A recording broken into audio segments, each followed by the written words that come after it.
మన రక్షకుడైనటువంటి యేసుక్రీస్తు నామములో మీ అందరికి శుభములు వందనములు తెలియజేస్తూ ఉన్నాయి. ఈ శుభదినాన మీరంతా కూడా ఫ్యామిలీతో దేవుని మందిరమునకు వెళ్ళి నోరు తెరచి దేవుని స్తుతించినట్లుగా టైంకు మీరు దేవుని మందిరానికి వెళ్ళాలని దేవుడు కోరుకుంటూ ఉన్నారు ప్రియులారా. అలాగే దేవుని మందిరం వెళ్ళిన తర్వాత ప్రార్థించారా, స్తుతించారా, పాడారా, ప్రకటించారా, లేక పరిచయం చేశారా, అర్పణించారా, సాక్ష్యం పలికారా, లేక ప్రభు బలలో చేయి వేశారా?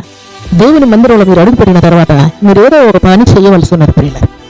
ఏదో ఒక పని చేస్తుంటారని దేవుని స్తుతిస్తూ ఉన్నారు.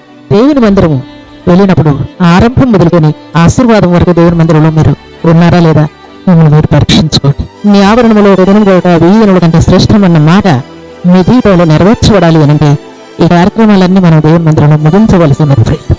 దేవుని స్తోత్రములు కలుగును గాక. మీ అందరూ కూడా దైవ చిత్తాన్ని నెరవేర్చి దీవించబడదురు గాక. God bless you.